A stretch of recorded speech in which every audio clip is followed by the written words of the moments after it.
Frazer, welcome back. How do you process what happened to you and the manner in which it happened? Well, it's a distant memory now, but it was the top and bottom is it was a big event, millions of people seen it. It's hard to get away from it. It's asked to me quite a lot.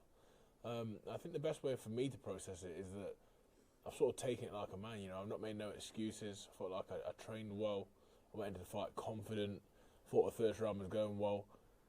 I know it's a bit cliche, but that old thing that's been said a million times about the fight, it's heavyweight boxing.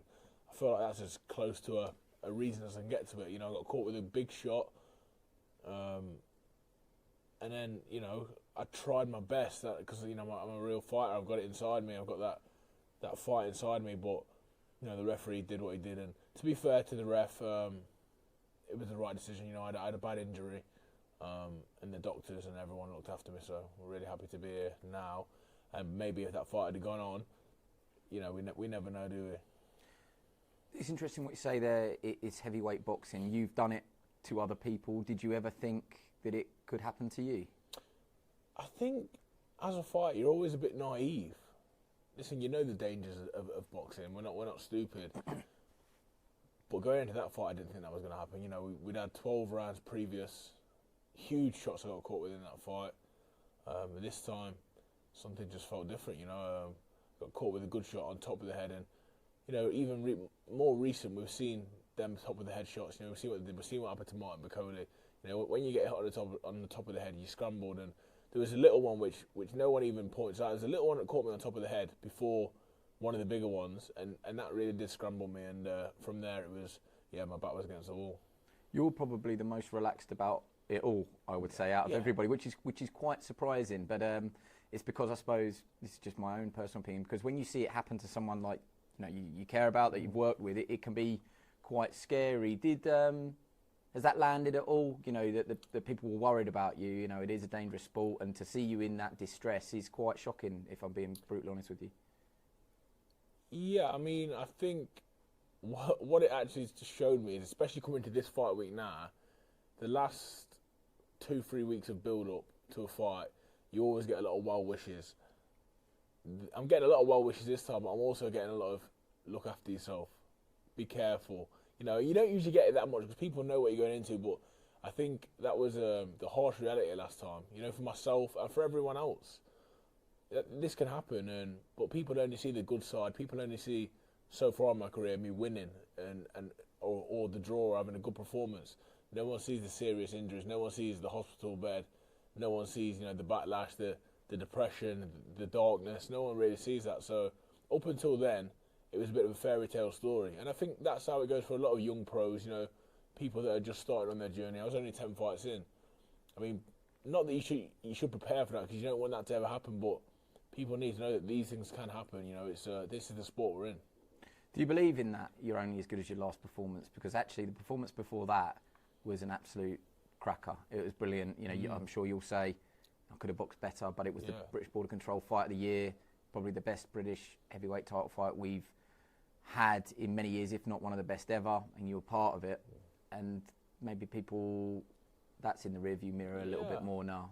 I think people are quick to forget, but then again, like I say, you are judged on the last time you was in the ring, and I stand by that when I'm talking about fighters. When I'm working with you guys, I sort of go off that mantra that you're as good as your last performance. So at the minute, I'm starting from scratch, you know what I mean? And we go again.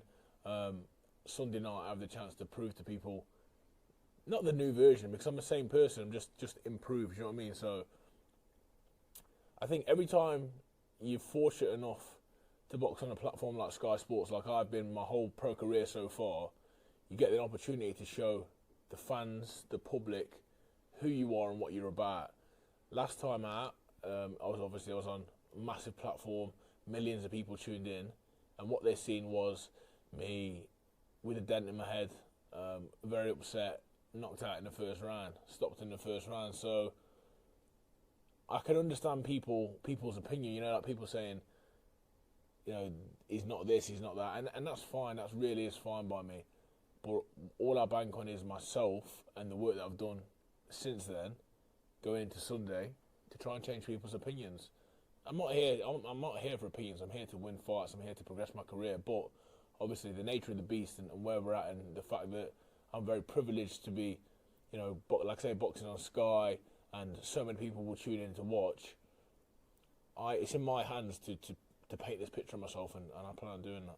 How quick was the decision to jump straight back in? I think we saw you, with the injury, with the jaw wide shut, talking out the side of your mouth, having to eat non-solid food, and you were like, I'll be back quicker than you think. I mean, it's shocked a lot of people how quick you are back. How long did it take you to make that call, like, I've got to get that back? Oh, it was in a heartbeat. I mean, we're talking about getting that back. If you'd have offered me Fabio Wardley 3, it would have been a yes straight away. That's just the person I am. Do you know what I mean? I'm a very proud person, a very prideful person. If you offer me that fight again, I'd take it in a heartbeat. But this is where we are. This is where we've landed. It didn't take me no time at all, Andy. The one thing about being an experienced fighter is you sort of know your own body, you know where you're at. And once I come out of the brain scan in Saudi, and I was greeted by someone that could speak English and another doctor, and they were smiling, and they sort of said to me, your brain is absolutely fine, you fractured your cheekbone. The relief in me, it was unbelievable. I felt amazing, even though I had a dent in my head, just to know that there was no serious issues. It was a fracture in the cheekbone. I've been there before. I've been in that place before. I know I can come back from it. I've been there before and then come back and had a career. That was like probably 10 years ago. So I knew I was going to bounce back, and I knew I needed to get back in straight away. I'm not one of them people to put it off. For me, the sooner the better. If I could have boxed 2 months ago, I would have. This is probably the last one I'm going to ask you around this before we talk about the job at hand. But only you will know when you put those little gloves on and you step under the bright lights if you will have any doubt, any creeping voices from the shadows of, any worry, any demons. Do you think that you will? I mean, you've trained, sparred with bigger gloves and head guards, but it was what looked like a big injury, despite what you just said. Do you think that you will have demons to exercise under the bright fight night lights? Not at all, and I know that's been said a lot. Will he be the same? Will this injury affect him? Blah, blah, blah, blah, blah. But that anyone's mouth that's come out of is people that aren't fighters. And a lot of ex-fighters have said that, but they might have been ex-fighters, ex-pros, but are they really fighters? Because for me, there's no concern at all. We are boxers, we are a different breed, we are naive in the sense of we think about the consequences afterwards. Do you know what I mean? At the time, we're going all in. I'm in. You know what I mean? From the second I knew that it was just that fracture, I was coming back in, and I was coming 100% with no worries in my mind. If I'm going to do this job, the job that I love, the thing I'm passionate about, I'm going to give it 100%, do 100%, with no fear in my mind of the worst consequence. Because I'm coming here to win. I'm not coming here to think, what if I get hit with this, what if I get hit with that? It's not even in my mind. Yeah. I mean, that's evident in your first answer when you say, if the ref would have let me carry on, I would have, which is quite frankly like a staggering statement just from me watching at ringside. Like, you had to get, in my mind, you had to get to the hospital as quick as you could, let alone fight more rounds or whatever. But Ebenezer Tete, he's been in with the best. He tends to stay the course. He causes the odd upset. He can be wild. He can be unpredictable. What are you expecting? And what do you have to do to make sure you don't come a cropper here? Well, again, we learn off our past experiences, but you got to be switched on at all times. I've seen over the years, people fall a victim to this sort of opponent, thinking that this is a foregone conclusion. Well, I go into every fight not thinking that, I put an extra sort of pressure on the fact that this is someone that you cannot let even for 1 second think they're going to be able to win. He's very tough, he's very durable. I'd say erratic. And even yesterday, there wasn't too much to take from the open workouts.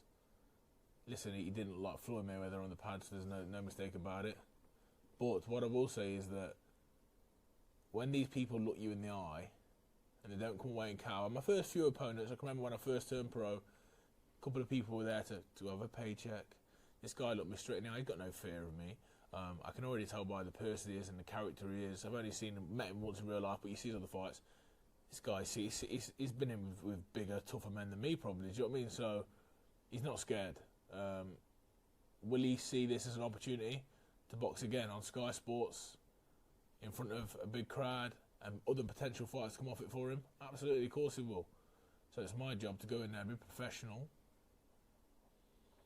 Stick to the game plan because, listen, we work hard on these opponents. We don't just go in there to box. You know, we really do have a look at these guys and see their strengths, see their weaknesses, and try and exploit them.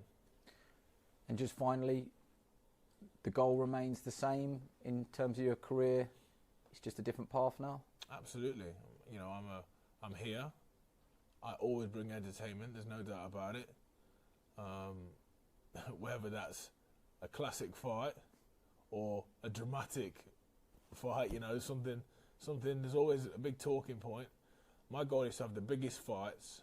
At the minute, my short-term goal is still to become British champion.